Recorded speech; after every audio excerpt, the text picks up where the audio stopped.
దేవునికి సంఘం అంటే చాలా ప్రేమ. దేవునికి సంఘం అంటే చాలా ఇష్టం. దేవునికి సంఘం అంటే చాలా ఆశ. ఎందుకంటే ఈ భూమి మీద దేని కొరకు ఆయన రక్తము కార్చలేదు, కానీ సంఘము కొరకు రక్తము కార్చాడు.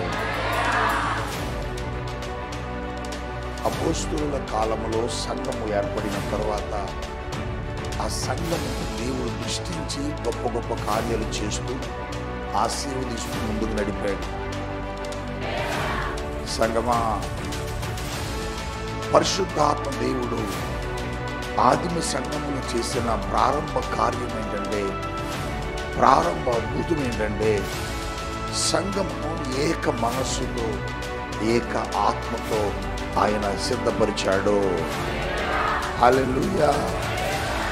సంఘములోకి వచ్చే మనం ఎలాంటి హృదయం కలిగి ఉండాలంటే, ఏక ఆత్మ, ఏక మనస్సు, ఏక హృదయం. హల్లెలూయా.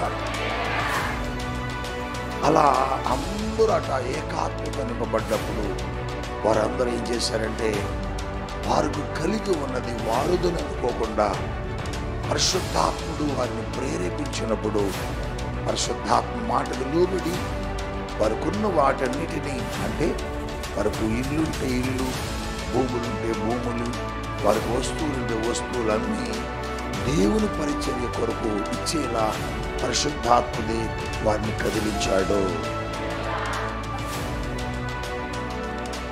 సంఘము విస్తరించాలి, సంఘము అభివృద్ధి చెందాలి. సంఘము ఒక చోటుగా కాదు, ఇది ప్రపంచవ్యాప్తముగా పాకాలి అనేది దేవుని యొక్క ఉద్దేశం.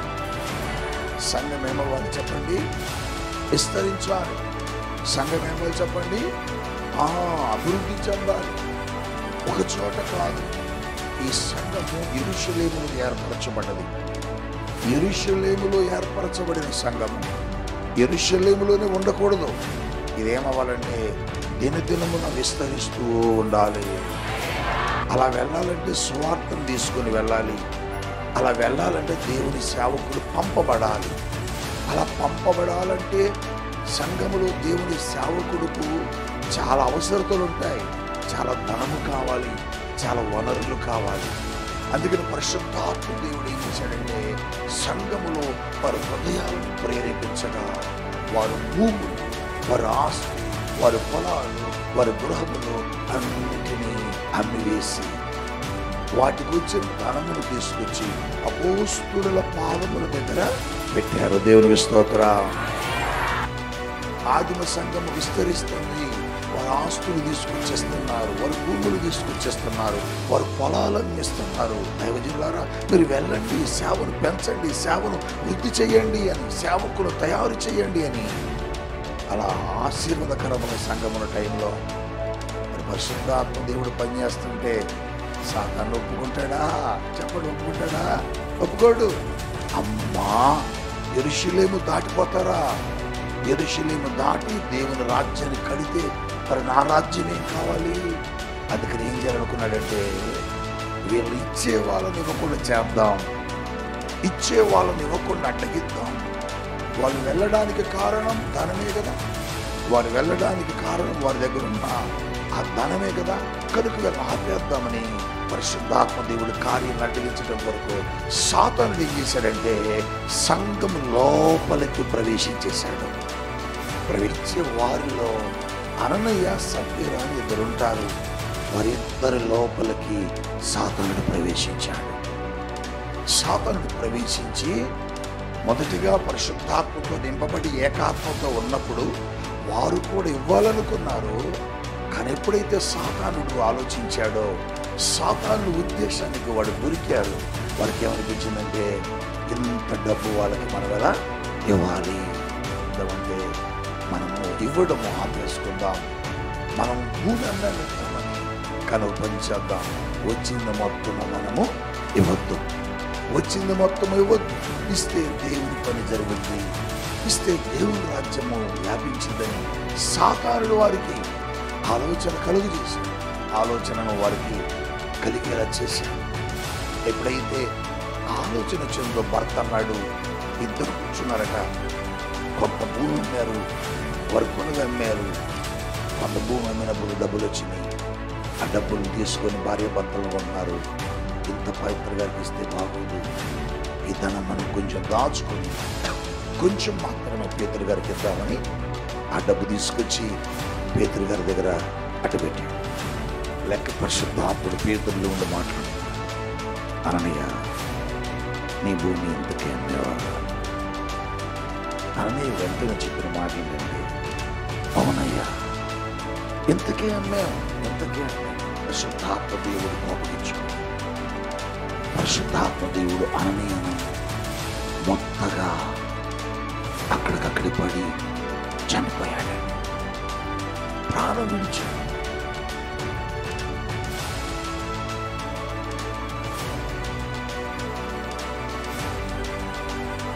ఇలాగ భార్య ఇంకా నా భర్త రాలేదు ఏంటని వెనకొచ్చింది. బిడ్డ వెనకొచ్చేటప్పటికి పరిశుద్ధాత్ముడు అక్కడ నిలబడను. ఆమె రావగానే, అమ్మా ఈ భూమిని అదే ధరకు అమ్మారా అన్నాడు. భర్త కనపడలేదు. భర్త ఉంటే మన సైగ చేసేవాడు, కానీ భర్త లేడు. ఆమె అనుకున్నది భర్త ఎక్కడికని వెళ్ళాడేమో లేనుకుని, అవునయ్యా అదే ధరకు నేను అమ్మాను. వెంటనే ఆవిడ కూడా పడి ప్రాణం విడిచాడు.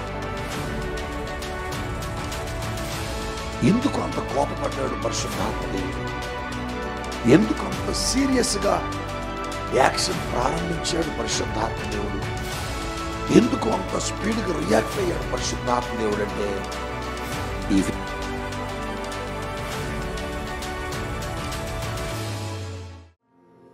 దేవునికి సంఘం అంటే చాలా ప్రేమ, దేవునికి సంఘం అంటే చాలా ఇష్టం, దేవునికి సంఘం అంటే చాలా ఆశ. ఎందుకంటే ఈ భూమి మీద దేని కొరకు ఆయన రక్తము కార్చలేదు, కానీ సంఘము కొరకు రక్తము కార్చాడు. సంఘం అంటే 4 గోడలు కాదు, సంఘం అంటే రాతి కట్టడాలు కాదు. సంఘం అంటే ఆయన రక్తముతో కడగబడిన ఒక సమూహమనే సంఘం అని పిలుస్తారు. హల్లెలూయా. సంఘము ఆది అపోస్తలుల కాలములో దేవుని యొక్క మహాకృప చేత పరిశుద్ధాత్మ దేవుడు ఏం చేశారంటే, తన బలమైన శక్తి ద్వారా సంఘమును నిర్మించాడు. అందుకొరకే సంఘమునకు చాలా ప్రాధాన్యత దేవుడిస్తాడు. సంఘము వెలుపల కాదు మనం ఉండవలసింది, సంఘము లోపల ఉండాలి. సంఘమును దేవుడు ఎంతగా ప్రేమించాడు, సంఘము కొరకు దేవుడు ఏం చేశాడనే విషయాలు మీకు తెలుసు. అందుకొరకే అపోస్తలుల కాలంలో సంఘము ఏర్పడిన తర్వాత ఆ సంఘమును దేవుడు దృష్టించి గొప్ప గొప్ప కార్యాలు చేస్తూ ఆశీర్వదిస్తూ ముందుకు నడిపాడు. అపోస్తలుల కార్యముల గ్రంథము మనము చూద్దాము. 4వ అధ్యాయములో 32వ వచనములో, విశ్వసించిన వారందరూ ఏక హృదయమును ఏకాత్మయు గలవారయుండి. దేవుని స్తోత్రం చెప్పండి. హల్లెలూయా. ఆ దినమున దేవుని యొక్క సన్నిధిలో పేతురు లేచి నిలబడి దేవుని యొక్క వాక్యాన్ని ప్రకటించి, పేతురు దేవుని యొక్క ఆత్మ చేత బలముగా దేవుని మాటలు ప్రకటించినప్పుడు అక్కడున్న వారందరట దేవుని సన్నిధికి నడిపించబడి విశ్వసించి, ఎలా అంటే చెప్పండి, విశ్వసించి ఏక హృదయముతో ఏక ఆత్మతో దేవుని సన్నిధిలో నిలబడ్డారు. హల్లెలూయా. సంగమా, పరిశుద్ధాత్మ దేవుడు ఆదిమ సంఘములో చేసిన ప్రారంభ కార్యం ఏంటంటే, ప్రారంభ అద్భుతం ఏంటంటే, సంఘమును ఏక మనస్సుతో ఏక ఆత్మతో ఆయన సిద్ధపరిచాడు. హల్లెలూయా. సంఘములోకి వచ్చే మనం ఎలాంటి హృదయం కలిగి ఉండాలంటే, ఏక ఆత్మ, ఏక మనస్సు, ఏక హృదయం. హల్లెలూయా. అద్భుతముగా ఏక ఆత్మతో నింపబడ్డారు. ఏక మనస్సుతో ఉన్నారు. అంటే ఎలా ఉన్నారంటే ఏదైనా అందరూ కలిసి నిర్ణయం తీసుకుంటారు, ఏదైనా అందరూ కలిసి ఆలోచన చేస్తారు. ఒకరు అవునని ఒకరు కాదని అక్కడ ఉండేది కాదు. ఏదైనా కూడా ఏక నిర్ణయాలే ఆదిమ సంఘంలో జరిగాయి. అలా అందరూ అట ఏకాత్మతో నింపబడ్డప్పుడు వారందరూ ఏం చేశారంటే వారికి కలిగి ఉన్నది వారుదని అనుకోకుండా పరిశుద్ధాత్ముడు వారిని ప్రేరేపించినప్పుడు పరిశుద్ధాత్మ మాటకు లోబడి వారికున్న వాటన్నిటినీ, అంటే వారికి ఇల్లుంటే ఇల్లు, భూములుంటే భూములు, వారికి వస్తువులుంటే వస్తువులు అమ్మి దేవుని పరిచర్య కొరకు ఇచ్చేలా పరిశుద్ధాత్ముడే వారిని కదిలించాడు. పరిశుద్ధాత్మ దేవుడి ఉద్దేశం, పరిశుద్ధాత్మ దేవుని యొక్క ఆలోచన, పరిశుద్ధాత్మ దేవుని యొక్క తలాంపు ఏంటంటే సంఘము విస్తరించాలి, సంఘము అభివృద్ధి చెందాలి. సంఘము ఒకచోటగా కాదు, ఇది ప్రపంచవ్యాప్తముగా పాకాలి అనేది దేవుని యొక్క ఉద్దేశం. సంఘం ఏమవ్వాలి చెప్పండి? విస్తరించాలి. సంఘం ఏమవ్వాలి చెప్పండి? అభివృద్ధి చెందాలి. ఒక చోట కాదు. ఈ సంఘము యెరూషలేములో ఏర్పరచబడ్డది. యెరూషలేములో ఏర్పరచబడిన సంఘము యెరూషలేములోనే ఉండకూడదు. ఇదేమవ్వాలంటే దినదినమున విస్తరిస్తూ ఉండాలి. యెరూషలేములో ప్రారంభించబడిన పరిచర్య యెరూషలేము దాటి ఎక్కడికి వెళ్ళాలంటేనట భూభాగము ఎంతవరకు ఉందో అంతవరకు వెళ్ళాలి. అలా వెళ్ళాలంటే దైవజనులు వెళ్ళాలి. అలా వెళ్ళాలంటే సువార్తను తీసుకొని వెళ్ళాలి. అలా వెళ్ళాలంటే దేవుని సేవకులు పంపబడాలి. అలా పంపబడాలంటే సంఘములో దేవుని సేవకుడుకు చాలా అవసరతలు ఉంటాయి, చాలా ధనము కావాలి, చాలా వనరులు కావాలి. అందుకని పరిశుద్ధాత్మ దేవుడు ఏం చేశాడంటే సంఘములో వారి హృదయాలను ప్రేరేపించగా వారు భూములు, వారి ఆస్తి, వారి పొలాలు, వారి గృహములు అన్నిటినీ అమ్మివేసి వాటికి వచ్చిన ధనమును తీసుకొచ్చి అపోస్తుల పాదముల దగ్గర పెట్టారు. దేవునికి స్తోత్రం. అపోస్తుల పాదాల దగ్గర ఎందుకు పెట్టారు? అపోస్తులారా, ఈ ధనము తీసుకొని ఇక్కడ కాదు మీరు చేయాల్సింది, ఇక్కడి నుంచి ఇదిగో దేశ నలుమూలలకు వెళ్ళండి, ప్రపంచవ్యాప్తముగా స్వార్థ చెప్పండి అని ఆ అపోస్తులకు ఆ సంఘం ఏం చేసిందంటే వారి ధనాన్ని ఇచ్చింది. అలా ఎవరు చేశారు? వారిని ప్రేరేపించిన వారెవరు? పరిశుద్ధాత్మ దేవుడు. ఎందుకని? ఈ సంఘము విస్తరించాలి, ఈ పరిచర్య విస్తరించాలి. ఆదిమ సంఘము విస్తరిస్తుంది. వారు ఆస్తులు తీసుకొచ్చేస్తున్నారు, వారు భూములు తీసుకొచ్చేస్తున్నారు, వారు పొలాలు అమ్మిస్తున్నారు. దైవజనులారా, మీరు వెళ్ళండి, సేవను పెంచండి, సేవను వృద్ధి చేయండి అని, సేవకులు తయారు చేయండి అని. అలా ఆశీర్వాదకరముగా సంఘమున్న టైంలో మరి పరిశుద్ధాత్మ దేవుడు పనిచేస్తుంటే సాతాను ఒప్పుకుంటాడా? చెప్పండి, ఒప్పుకుంటాడా? ఒప్పుకోడు. అమ్మా, యెరూషలేము దాటిపోతారా? యెరూషలేము దాటి దేవుని రాజ్యాన్ని కడితే మరి నా రాజ్యం ఏం కావాలి? అందుకని ఏం చేయాలనుకున్నాడంటే వీళ్ళు ఇచ్చే వాళ్ళని ఇవ్వకుండా చేద్దాం, ఇచ్చే వాళ్ళని ఇవ్వకుండా అడ్డగిద్దాం. వాళ్ళు వెళ్ళడానికి కారణం ధనమే కదా, వారు వెళ్ళడానికి కారణం వారి దగ్గర ఉన్న ఆ ధనమే కదా, కనుక వీళ్ళని ఆపేద్దామని పరిశుద్ధాత్మ దేవుడు కార్యాలను అడ్డగించడం కొరకు సాతానుడు ఏం చేశాడంటే సంఘము లోపలికి ప్రవేశించేశాడు. ప్రవేశించి వాళ్ళందరూ ఆస్తులు, భూములు, రకరకాలైన వాటిని దేవుని కొరకు ఇస్తుంటే ఇచ్చే గుంపులు, ఇచ్చే వారిలో అననయ్య, సప్పీరా అని ఇద్దరుంటారు. వారిద్దరి లోపలికి సాతానుడు ప్రవేశించాడు. సాతానుడు ప్రవేశించి మొదటిగా పరిశుద్ధాత్మతో నింపబడి ఏకాత్మతో ఉన్నప్పుడు వారు కూడా ఇవ్వాలనుకున్నారు. కానీ ఎప్పుడైతే సాతానుడు ఆలోచించాడో, సాతాను ఉద్దేశానికి వాడు దొరికారు, సాతాను ఆలోచనలకు దొరికాడు, సాతాను ప్రణాళికలకు దొరికారు. వారికి ఏమనిపించిందంటే ఇంత డబ్బు వాళ్ళకి మనం ఎలా ఇవ్వాలి? ఇంత ఇల్లు అమ్మి, ఇంత భూమి అమ్మి పాస్టర్ గారికి ఇస్తే, పేతురు గారికి ఇస్తే పేతురు గారు ఇష్టం వచ్చినట్టుగా ఖర్చు పెట్టుకుంటాడు.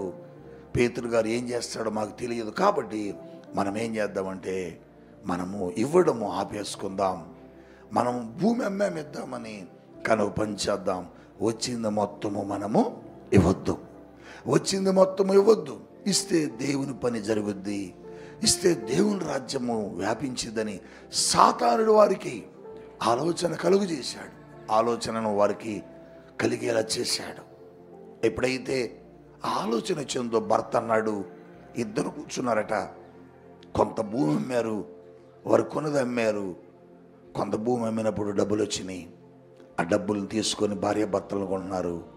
ఇంత పవిత్ర గారికి ఇస్తే బాగోదు, ఈ ధనం మనం కొంచెం దాచుకొని కొంచెం మాత్రమే పేతురు గారికి ఇద్దామని ఆ డబ్బు తీసుకొచ్చి పేతురు గారి దగ్గర అట్టబెట్టాడు. లెక్క పెట్టలే, ఇంతని చెప్పలా. పేతురు నిలబడి ఉన్నాడు ఇక్కడ. అలా చూస్తున్నాడు. అననీయ రాగానే పేతురు అటు చూస్తుంటే పేతురు లోపలికి పరిశుద్ధాత్ముడు వెళ్ళిపోయాడండి. పరిశుద్ధాత్ముడు పేతురులో ఉండి మాట్లాడుతున్నాడు. అననీయ, నీ భూమి ఇంతకే అమ్మేవా అని. అననీయ వెంటనే చెప్పిన మాట ఏంటంటే, అవునయ్యా, ఇంతకే అమ్మాం అన్నాడు.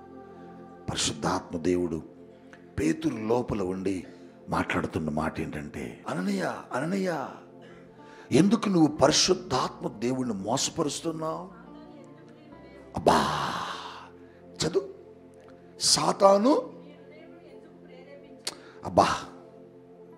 సాతానుడు నీ హృదయాన్ని ప్రేరేపించాడు.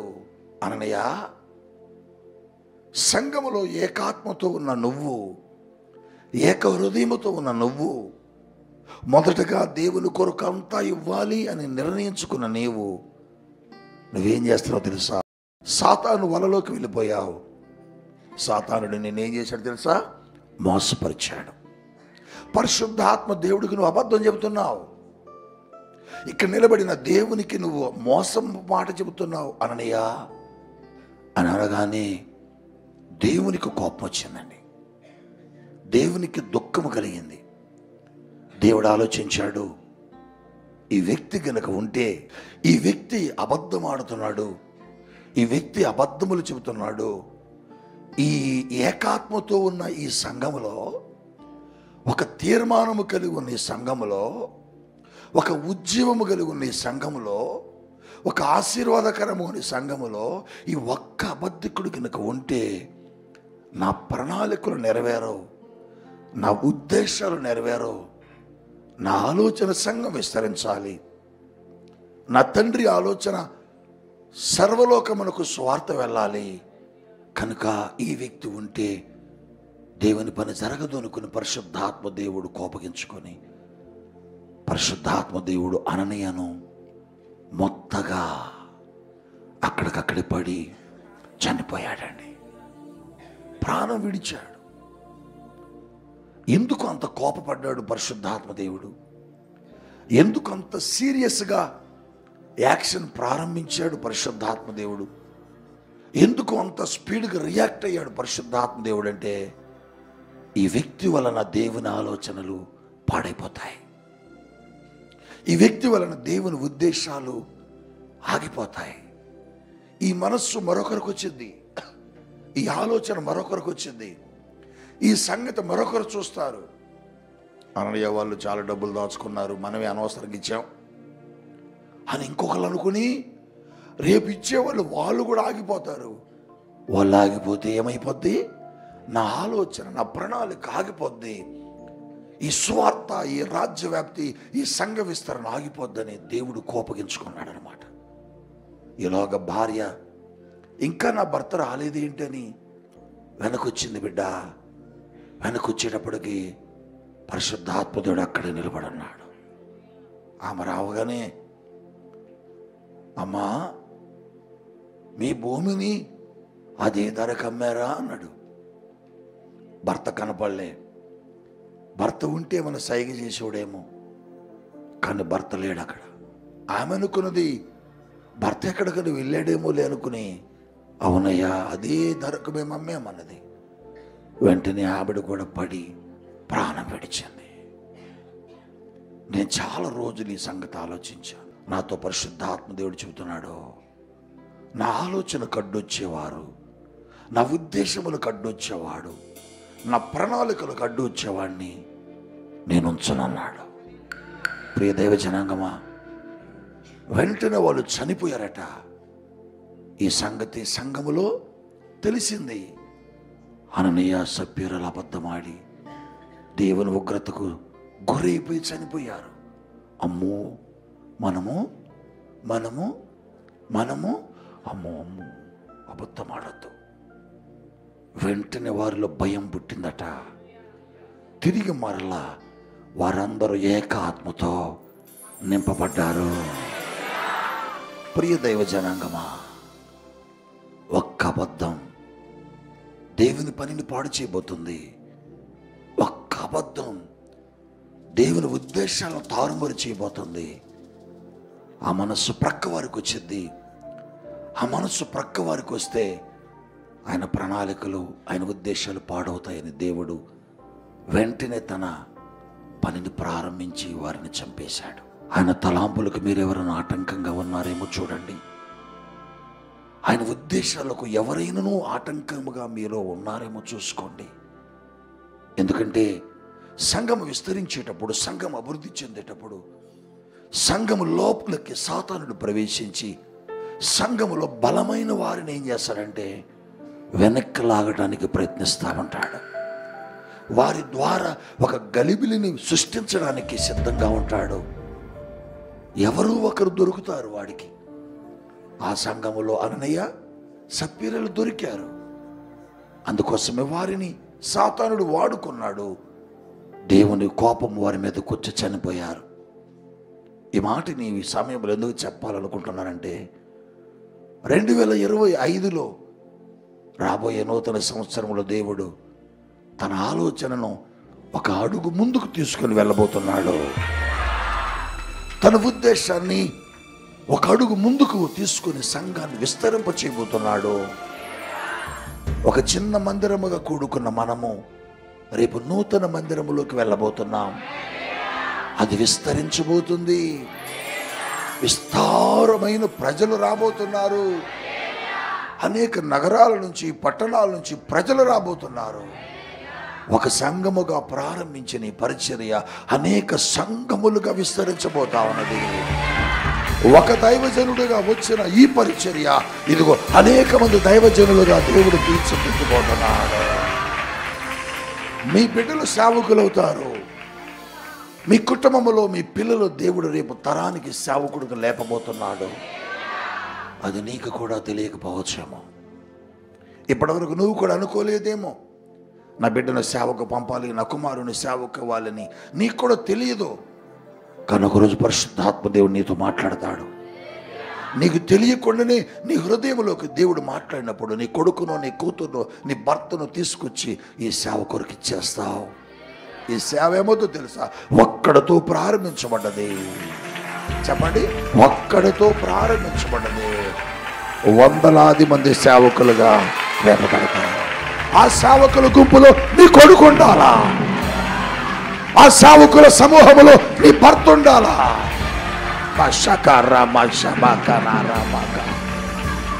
దేవుడు నాకు చెప్పాడు. ఈ సేవ ప్రారంభంలో నేను మీకు ఒక మాట చెప్పాను, గుర్తుందా? మీకు గుర్తుందా అని పరిశుద్ధాత్ముడు అడుగుతున్నాడు. ఏమిటా మాట అంటే, నేను ఒక దర్శనం కలిగి సేవకు వచ్చాను. ఇక్కడికి నేను రావాలని రాలే. ఈ ప్రాంతంలో సేవ చేయాలనేది నా ఆలోచన కానే కాదు. కానీ మేము తిరువురు పట్టణంలో సేవ చేస్తున్నప్పుడు మేము అడిగాం, పరిశుద్ధాత్మ దేవా మేము ఎక్కడికి వెళ్ళాలి, మాకంటూ ఒక పరిచర్య మీరు ఎక్కడిస్తారు అని రోజు రోజు రోజు దేవుని దగ్గర అడుగుతూ ఉండేవాడిని. అప్పుడు నాకు ఒక దర్శనం వచ్చింది. ఆ దర్శనంలో ఏం చేస్తున్నానంటే, ఒక నదిలోకి నేను దిగాను. ఆ నదిలో అంతా కూడా ఇసుక మేట కనపడుతుంది. అక్కడ చాలామంది పని చేస్తున్నారు. అది సమయం 3-3:30 గంటలు దగ్గరగా. ఆ సమయంలో నేను ఆ వాగులోకి, ఆ నది ప్రాంతంలోకి దిగాను. అదంతా కూడా ఇసుకతో ఉన్నది, నీరు లేదు. అక్కడ ఒక వృద్ధుడు, ఒక పెద్ద ఆయన కూర్చుని ఉన్నాడు. వాళ్ళందరూ పని చేస్తున్నారు. కుమారుడా, నువ్వు కూడా పని చేయని అడిగాడు. చేస్తాను అన్నప్పుడు నాకు ఒక మూరడు ఒక ఇనప ఆయుధాన్ని ఇచ్చాడు. అది తీసుకుని వెళ్ళి తవ్వు అన్నాడు. నేను వెళ్తున్నప్పుడు నాతో ఆయన అన్న మాట ఏంటంటే, వారిలోకి నువ్వు వద్దు, నువ్వు ఇటు పక్క ఒంటరిగా వెళ్ళి తవ్వు అన్నాడు. నేనేం చేశానంటే ఒంటరిగా కూర్చొని తవ్వడం ప్రారంభించాను. ఒక సైరన్ కూసింది. సమయం 5:30 దాటినట్టుంది. తవ్విన వాళ్ళందరూ చేయండి అని పిలుస్తున్నాడు ఆయన. అందరూ తవ్వినవి తీసుకుని వెళ్తున్నారు. ఆ పెద్ద ఆయన చేతులు పెడుతున్నారు. 2, 3 నాణేలు, కాయిన్స్ వారు తవ్వి తీసుకొచ్చి ఇచ్చారు. ఆ ఇసుకలో దొరికినాయి వాళ్ళకి. ఎప్పుడైతే వారు ఇస్తున్నారో, చివరిలో నేను వెళ్ళాను కదా, ఆయన అనుకుంటున్నాడట, ఈ అబ్బాయి చివరిలో వచ్చాడు, ఎన్ని తవ్వి ఉంటాడు అనుకున్నారు. నేను తవ్విన నాణేలన్నిటిని దోసెట్లో పట్టుకొని ఆ టేబుల్ దగ్గరకు వచ్చాను. ఆ టేబుల్ మీద పోస్తే ఆయన నాణేలన్నీ లెక్క పెడుతున్నాడు. ఎన్ని నాణేలు ఉన్నాయంటే 250 నాణేలు ఉన్నాయి.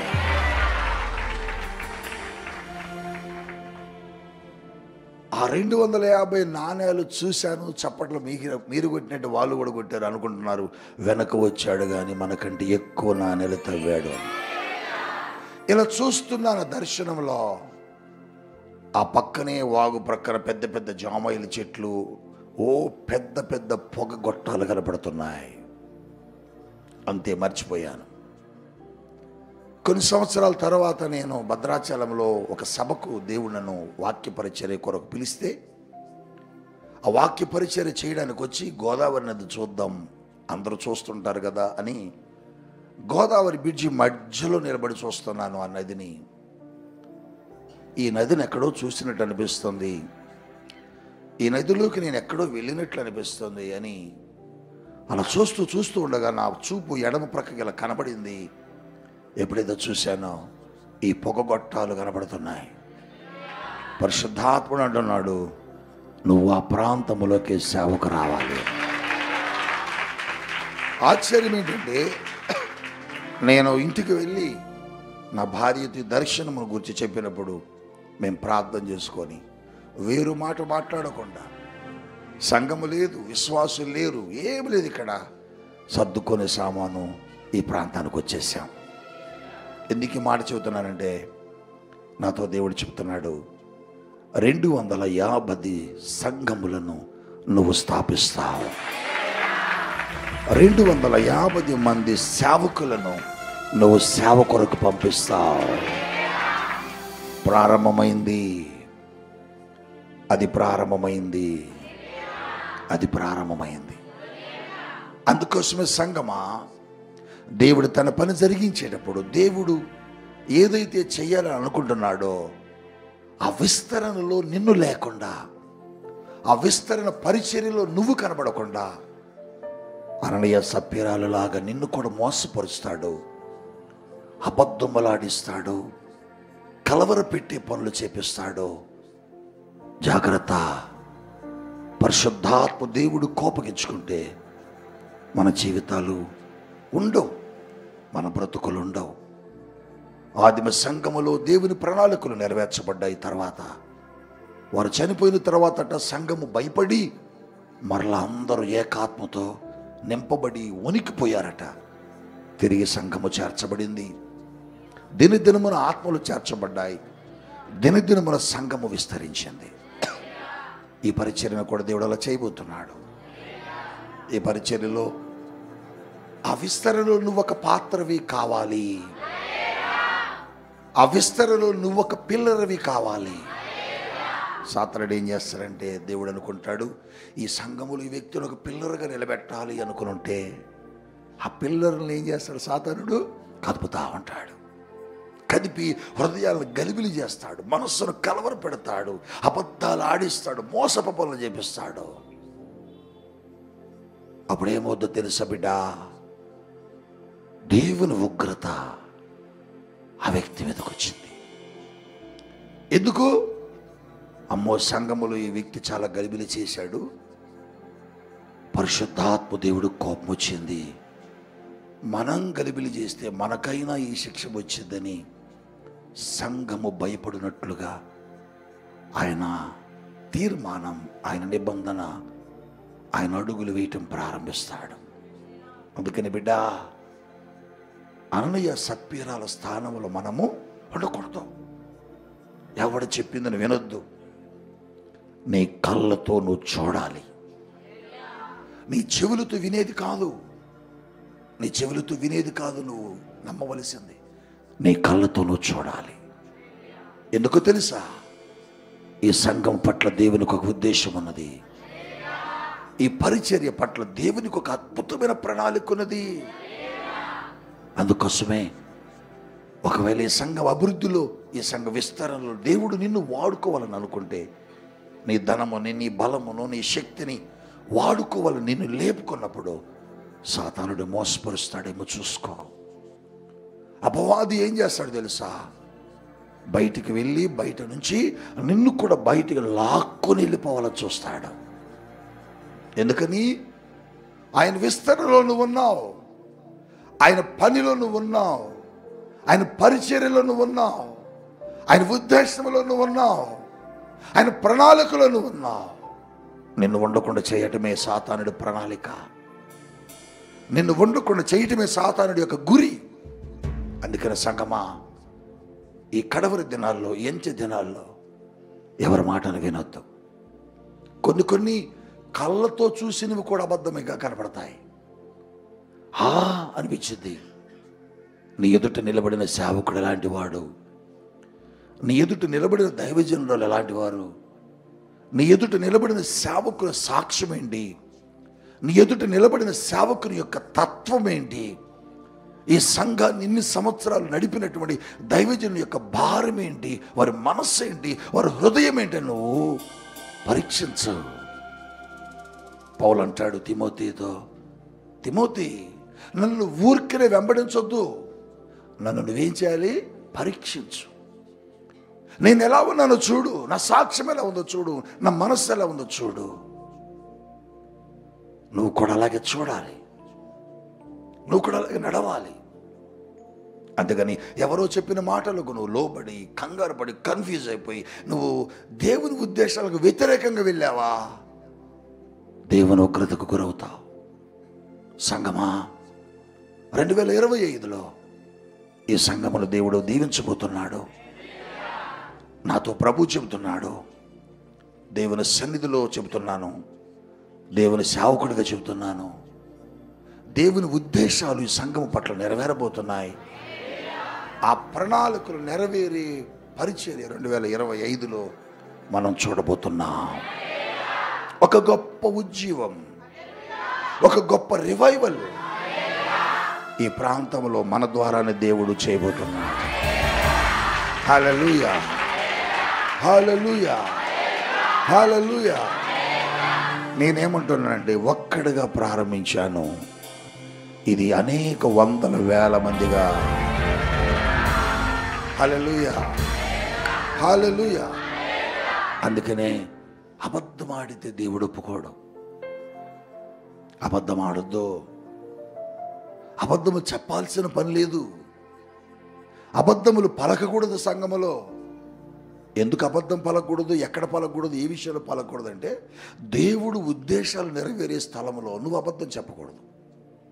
నువ్వు అబద్ధం చెప్పి దేవుని ప్రణాళికను పాడు చేసావంటే ఖచ్చితముగా ఆ శాపం ఎవరైతే ఆ పనిలో ఉన్నారో వారికి దేవుడు వారి మీదకు విడుదల చేస్తాడు. ప్రియ దైవ జనాంగమా, సంఘ విస్తరణలో చేతనైతే నువ్వు సహాయం చేయి. సంఘ విస్తరణలో చేతనైతే నీ బిడ్డను పంపు. సంఘ విస్తరణలో చేతనైతే నీ భర్తను పంపు. సంఘ విస్తరణలో చేతనైతే నీ కుటుంబం వచ్చి పాల్గొని పనిచేయండి. కానీ ఆయన విస్తరణ చేసేటప్పుడు ఆయన ఆలోచనలకు అడ్డు తగిలేవంటే నువ్వేమైపోతావు అంటే శాపగ్రస్తుడివి, శాపగ్రస్తురాలు అవుతావు. కనుక ఎవరి మాటలు మీరు నమ్మక నీ దైవజనుడు ఎలాంటి వాడో పరిశీలించు. నీ దైవ సేవకులు ఎలాంటి వారో పరిశీలించు. దేవుని ఆత్మ కార్యాలు ఈ స్థలములు ఎలా జరిగాయో చూడు. నీ దైవజనుడు ద్వారా ఎంతమంది రక్షణలోకి వచ్చారు, ఎంతమంది మార్పు చెందారు, ఎన్ని లక్షల కోట్ల మందికి సువార్త ప్రకటించబడ్డదో చూడు. అంతేగాని వేరు వేరు మాటలు, వేరు వేరు ఆలోచనలు వచ్చినప్పుడు నువ్వు కన్ఫ్యూజ్ అవ్వద్దు. సాతానుడు కన్ఫ్యూజ్ చేస్తాడు, కలవర పెడతాడు, మనసంతా కూడా అతలాకుతలం చేస్తాడు. ఎందుకో తెలుసా? నువ్వు ఇక్కడి నుంచి బయటికి వెళ్ళిపోవాలి. అపవాద ఆలోచన ఎలా ఉంటుందంటే, నేను చెడిపోయాను, నేను పాడైపోయాను, నేను పాడయ్యాను కాబట్టి నాకు కూడా ఒక తోడు కావాలి, అందుకే నేను వీళ్ళను తీసుకురావాలి అని వాడు మిమ్మల్ని ప్రేరేపిస్తాడు. పరలోకం నుంచి త్రోసివేయబడ్డాడు. త్రోసివేయబడ్డప్పుడు నేను తప్పు చేశాను కాబట్టి నన్ను త్రోసేశాడు, నాదే పొరపాట్లు నాడు బడి ఉంటే ఒకరోజు కాకపోయినా ఒక రోజుకైనా దేవుడు కనికరించేవాడేమో. వాడు ఏమన్నాడంటే, నన్ను పడేస్తావా, నన్ను పడేస్తావా, అయితే నీకిష్టమైన వారందరినీ పాడు చేస్తా, నీకిష్టమైన వారందరినీ లాక్కొస్తా నా దగ్గరికి, నేనే నరకానికి వెళ్తాను, వాళ్ళను కూడా అక్కడికి తీసుకుపోతా. అదే జరుగుతుంది ఇప్పుడు సంఘాల్లో, సంఘములు అదే జరుగుతుంది. కొద్దిమంది అపవాది చేత మోసపరచబడుతున్నారు. అపవాది వారిని ఈడ్చుకొని వెళ్ళిపోతున్నాడు. అటువంటి వారి మీదకు దేవుని ఉగ్రత వచ్చింది. అటువంటి వారి మాటలు వింటే దేవునికి శాపానికి మనం గురవుతాం.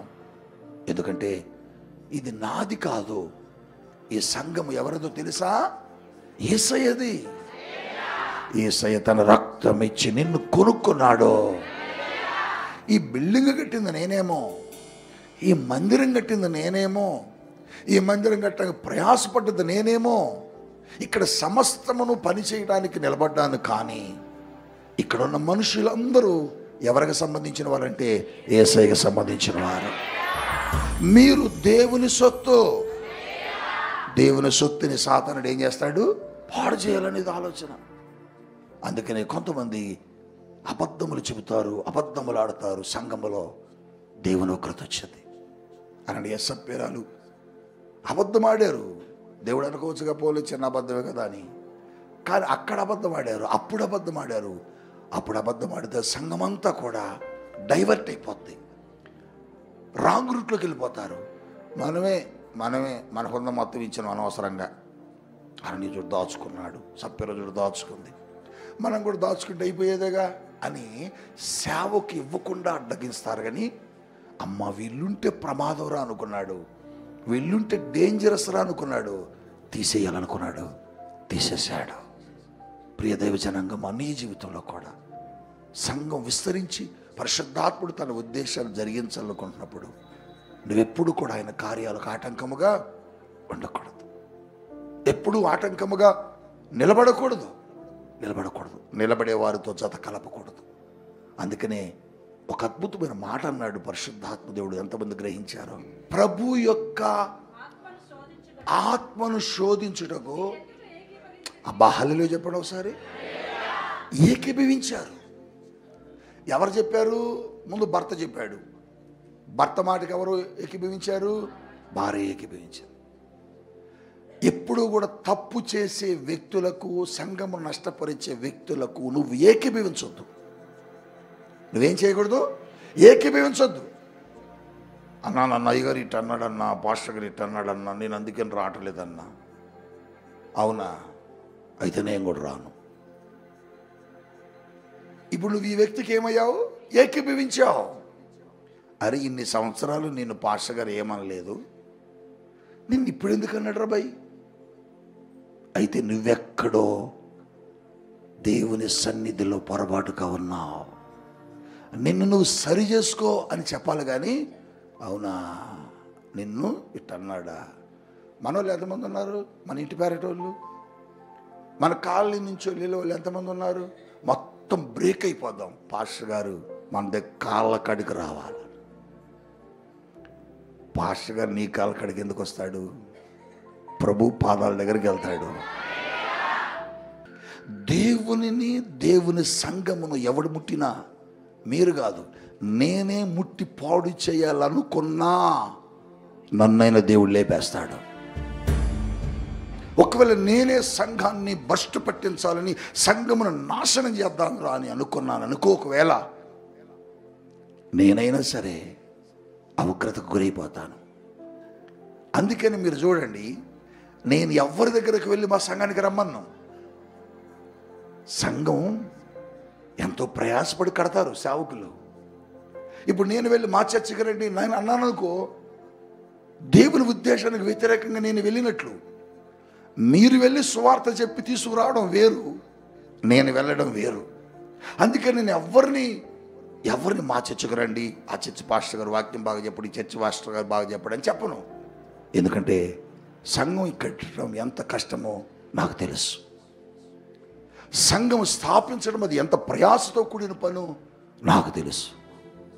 పిల్లల్ని కన్నవారికి తెలిసిద్ది, పిల్లల్ని కనేటప్పుడు పడే ప్రయాస. పిల్లల్ని కన్న వాళ్ళకి ఆ నొప్పి తెలియదు, నాకు తెలుసు ఆ నొప్పి. అందుకని సంఘం పాడు చేయడానికి కానీ, సంఘాన్ని నాశనం చేయడానికి కానీ నేను ఎప్పుడు తప్పుడు ఆలోచనలు ఎవరికి ఇవ్వను. కనుక సంఘ విస్తరణలో నువ్వు ఒక పాత్రవ కావాలి. ఈ సంవత్సర కాలం సంఘ అభివృద్ధిలో నువ్వు పాత్రవ కావాలి. ప్రియదైవ జనాంగమా, ఆ ఉగ్రతకు మనం గురి కాకుండా ఏకాత్మతో చెప్పండి. నేనేమనుకుంటున్నానంటే, నేను చనిపోతే, ఆ తర్వాత మీరు చనిపోతే మనందరం ఎక్కడ కలవాలంటే పరలోకంలో కలవాలి. నేను అనుకుంటున్నాను పరిశుద్ధాత్మ ప్రేరణలో మనం చనిపోయేదా కాదు, మనం బ్రతికుండంగానే ఎత్తబడతాము. హల్లెలూయా. దైవజనాంగమా, ఎవరు చెప్పిన మాటకు లోబడద్దు.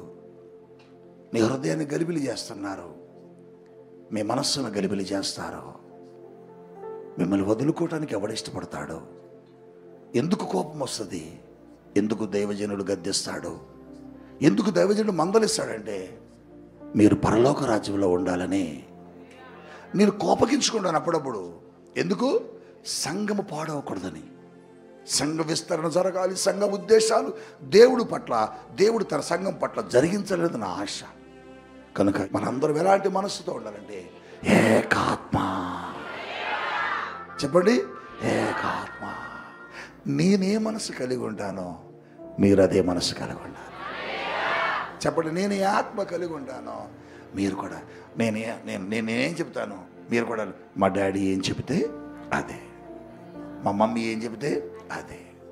నేను ఎలా నడుస్తాను, నా వెనక సంఘ పెద్దలు నడవాలి. సంఘ పెద్దలు ఎలా నడుస్తారో సంఘము వారి వెనక. కాపురు ఎక్కడ ఉంటాడు? ముందు. తర్వాత పెద్ద గొర్రెలు, ఆ పెద్ద గొర్రెలతో కొంచెం చిన్న గొర్రెలు, ఆ తర్వాత గొర్రె పిల్లలు. ముందెవరు నడవాలి? కాపరి. ఇప్పుడు చెప్పండి, మీరునండి, కాపరిని నేను. ఈ కాపరి ఎటు వెళితే నా వెనక సంఘ పెద్దలు కూడా అటే వస్తాయి, వాళ్ళ వెనక గొర్రెలు కూడా అటే వస్తాయి. నాకు తెలుసు, నేను తప్పు దారి తీసుకువెళ్తే ఆ కాపరికి శిక్ష వస్తుందని. ఆ తప్పు దారిలో నేను సంఘాన్ని నడిపిస్తే ఆ ఉగ్రత నాకు వస్తుందని నాకు తెలుసు. అందుకనే నిత్యము ప్రార్థనలో ఉండి, నిత్యము దేవుని సన్నిధిలో ఉండి సంఘమును సరి అయిన మార్గములో నడపడానికే నేను ప్రయత్నిస్తాను. హల్లెలూయా, హల్లెలూయా. ఒకవేళ నేను సరైన మార్గంలో నడపడానికి ప్రయత్నించట్లేదు అనుకో, దేవుడు నన్ను శిక్షిస్తాడు. దేవుడి ఉగ్రత నా మీదకి వచ్చింది. అందుకోసమే దేవుని సన్నిధిలో భయభక్తులతో ఏం చేస్తానంటే, నేను క్రమంగానే తీసుకెళ్తాను. కానీ క్రమంగా తీసుకెళ్ళే క్రమంలో మీకు కొంచెం కష్టం అనిపిస్తుంది. డాడీ ఏంటి ఇలా అన్నారు, మమ్మీ ఏంటి ఇలా అన్నారు, ఇక బాధేస్తుంది. కానీ బాధపడినా సరే మిమ్మల్ని సరైన మార్గంలో నడపడం మా బాధ్యత. మీ నాన్న మిమ్మల్ని ఎన్నిసార్లు తిట్టలేదు, మీ అమ్మ మిమ్మల్ని ఎన్నిసార్లు కొట్టలేదు, తిట్టలేదా, కొట్టలేదా, అరవలే. మరి నేను గద్దిస్తే ఎందుకు మీరు డాడీ ఏంటి అట్లా అన్నారు అంటారు, మమ్మీ అలా అన్నారు. మేము ఏది చేసినా మీ మేలు కొరకే సంఘమా. అందుకని సంఘములో ఆనాడు అబద్ధమాడిన వ్యక్తుల కుటుంబాన్ని దేవుడు తీసేశాడు. వారి వలె మనం ఉండకూడదు. దేవుని సన్నిధిలో మనం నిలబడాలి. లేచి నిలబడదాం, ప్రార్థన చేసుకుందాం.